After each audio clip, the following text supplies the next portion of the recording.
Hello, welcome to my channel. Ross Alistair Wilson's the name, and talking about films and so on is the game at the moment, at least, anyway. So we're going to talk about Mission Impossible Fallout. I just want to do a contrast between trailer and film. So this is an interesting thing because normally trailers, right? Trailers are dicks, mostly at the moment. Trailers are telling us far too much about the film. Up front, like for example Jurassic Park World 2, whatever the fuck, Jurassic World 2 The Fallen Kingdom basically had anything that was good and important was already present within the trailer, so, or one of the trailers, and there was like 3 or 4 or 5 different fucking trailers for that film. But I only saw one Mission Impossible Fallout trailer, and the sense that I got from it, right, this is what every time I watched it I was like, oh, it looks like Tom Cruise is getting old, yeah? Because he is getting old comparatively for the action genre. And I was thinking, oh, Tom Cruise is getting old. And in the trailer, it shows him falling off his motorbike. It shows him fudging that jump and where he like breaks his ankle in real life or whatever it is, breaks his foot or his leg, or like he hurts himself properly in real life when he does that jump. And it's just a lot of like kind of it looks like Tom Cruise's character, Ethan Hunt, is on the back foot in this film a lot. And it's like, oh, this is different. This is something new for the genre, because normally we see oh man, why has it gone blurry? Normally we see the superhero, if you like, and in this case, Ethan Hunt is a kind of superhero, spy superhero type thing, right? So we see the super person always winning and always succeeding, and yeah, they have like these kind of challenges to get through, but they always win, if that makes sense. They always overcome them. They always have the superior intellect, or the superior agility, or the superior knowledge, or the superior wisdom, or the superior strength, or superior cunning, whatever it is. The hero in the thing will always win at the end, and they never die, and they always succeed in everything. And all challenges basically are only minor little hurdles to get through. And the thing that was different about the Mission Impossible Fallout trailer for me was that I think it had intentionally shown the side that this is going to be a difficult one for Ethan Hunt to get through. And also there's the awareness that Tom Cruise as an actor is getting old for action films now. So I was like, oh, I really wanted to see this one. Like I haven't seen. I think I've seen Mission Impossible 3, but I didn't really rate it. I wasn't really paying attention, to be fair. I haven't seen their number 4, and I haven't seen number 5. Although now that I've seen number 6, I want to go back and watch 4 and 5. So I probably want to do them all 1, 2, 3, 4, 5, 6. Yeah, because I kind of just skipped out for the ones before these two. I was like, I've lost interest now, because they're all the fucking same anyway. But yeah, so this one from the trailer, it was something new. It seemed fresh. It seemed different. It was like, they're playing a different angle on it. It's not just the same kind of spy caper thing. And there's something else here there's a real sense of peril or threat, because this actor is getting old, and so the character's getting old as well.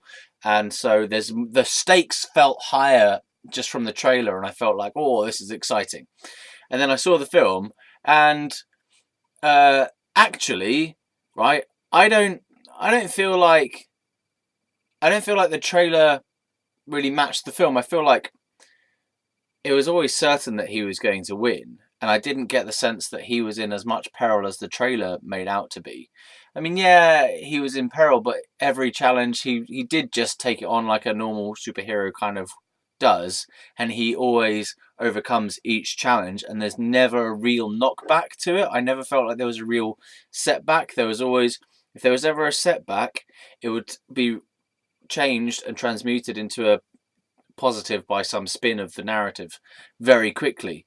So in a way I felt ever so slightly shortchanged from the trailer, because the trailer had set me up to think, I really want to see a fucking hero fail for a while.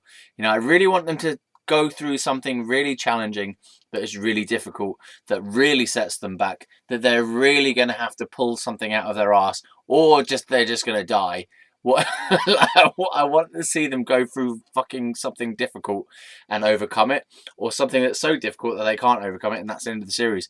Whatever. I wanted something meaningful to happen.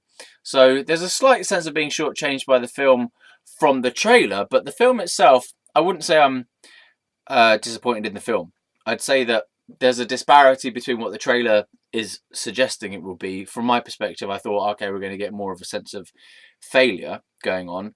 And I think failure is real because failure happens in real life. So I like it when people in movies fail and then they deal with the failure, in whether it's to create something new and or to win it at the end, or whether it's just to take on the lessons from that failure and to change their life in more subtle ways. You know, like in some kind of true to life stories, if people go through failure, their achievement at the end of the film might not be to do something massively heroic, but it might just be to change their life, having learned from the lessons that their failure has brought, that kind of thing. So I like having characters with human weakness, and that it just makes them feel real, and they can either overcome it or not. I don't really mind, as long as it feels like it's got a real feeling to it. Anyway, so that's just the difference between the trailer and the actual film. Now, the actual film itself, as a review, just going to do a little bit of a review right now. I don't think I'm going to do any spoilers, actually, but there might be spoilers, but I don't think so. That's not helpful for you, is it? Is there going to be or not? I don't know. Oh, that's risky, isn't it? The stakes are high. So the actual film itself, I thought, started off a bit kind of murky and muddy, and it was like, I felt like, in a way, do I have to go through this stuff? And it's just, it's convoluted and just taking slow turns, and then they've got long action sequence, and then there's these little bits of storytelling, kind of, which all seems a bit convoluted, like who's on whose side. I don't really care. Like, there's too many different people, and you know, I don't know. I don't care. For the first hour or so, I was just kind of like, yeah. Get to the good stuff.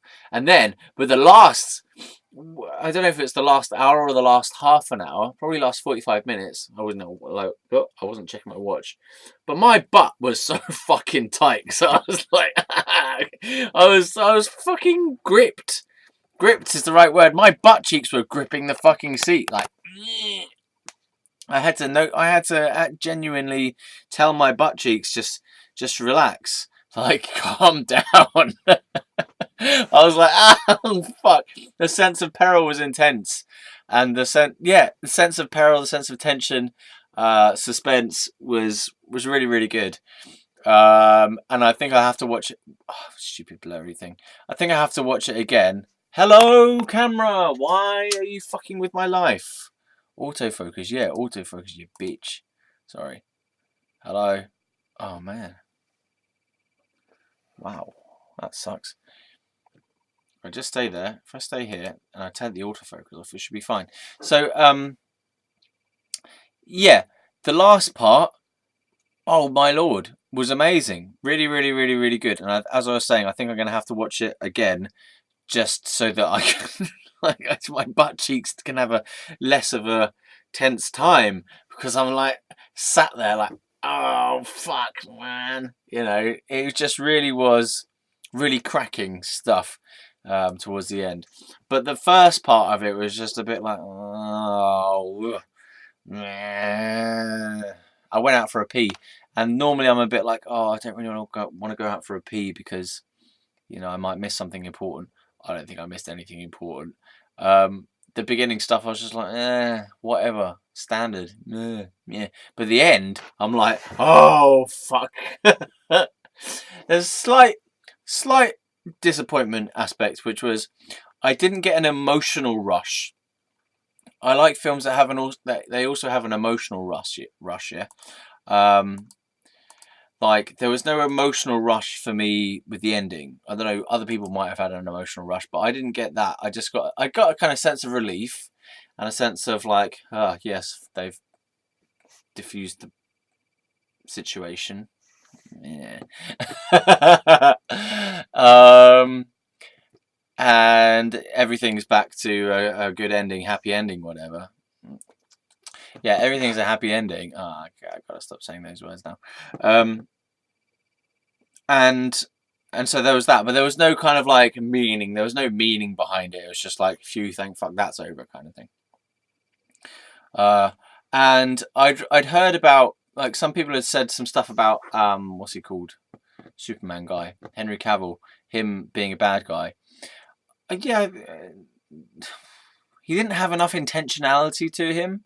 I don't know how to explain that. Like, he didn't seem to have a real motivation for what he was doing. Like, he was he was a bad guy, but I couldn't feel in the character a real motivating reason or a real motivating feeling. Like, I don't think people have to have like a reason that you can write it down necessarily, but I didn't feel him to be intentional, like that he really wanted to achieve this goal. I felt he was like a foil for the other bad guy, whatever his name is. Hello, Ethan, with a really creepy fucking voice, creepiest voice I've heard in ages. You will be sorry for all the things that you haven't done. Whatever, that guy. I thought he was a decent bad guy, but he didn't get enough. He didn't have enough control over the bad guy narrative to be effective as a villain. For me, I thought that Henry Cavill guy, if more of the creepiness had seeped into Henry Cavill's character, I thought that would have been better. But as I say, I don't think. I mean, I could understand the other creepy guy's motivations. He just seemed a bit kind of sick, and he wanted to get some kind of revenge on the world, and he wanted to take down the modern day world as it is. And he had a motivation, but I didn't understand or get a feeling of, like, I didn't get an intuitive feeling of what is Henry Cavill's character about. It wasn't to do with money. It didn't seem to have any real emotional fixation for him. You know, why is he doing it? Why? What is his role here? Why is he doing that? It was bizarre. Like, I couldn't understand what his motivation was to be in that role. So, you know, and sometimes actually when when Henry Cavill was speaking his lines, I got the sense that he doesn't actually understand what he's saying as he's saying it. I felt like he was just saying words from a script that he didn't actually understand the meaning of those words. That he was just saying words that that he, like, as an actor, that he didn't actually even understand what he was saying. Like, he didn't know the context of it, or he was just saying words. As I say, there was no intentionality about him. I didn't feel like he had an intention of what he was trying to achieve in the film. He was just, I don't know, not weak, but bland. I suppose bland. Yeah. And other people have said that he was a good villain, and I thought, no, not really. He's kind of a blank canvas, really, I suppose. A strong, beefy blank canvas. And I'm glad that he got killed in the end. Spoilers. Oh yeah, some spoilers. But I'm glad that he got killed. But and that was tense. The whole thing was tense. The ending was tense, and I really appreciate that. It was really well done. You know, gripping stuff. As I say, my butt cheeks were like claws gripping the chair and pulling me into it, like ah. So those are my thoughts and feelings on Mission Impossible. I would watch it again, but I might fast forward. I might watch the first part on double time speed because it's just a bit. I don't know. I honestly thought when I came out of the cinema, I was like, they should have just started it at the halfway mark. No, they should have started it at the last half an hour, done that, and then carried on from there, because that would have been really good. If they start with that first bit as your opening first act, and then they go, right, that's that done. What's the next challenge? And you have them playing table tennis for a while, and then some major fucking thing happens afterwards. That would have been better. Yeah, I didn't really get the sense of it building up. I felt like it was more that there was kind of 2/3 of it were boring-ish, and then the last third was like, fucking yes. But as I say, the first 2/3 is like, Okay, yeah, all right. Action scene that seems meaningless.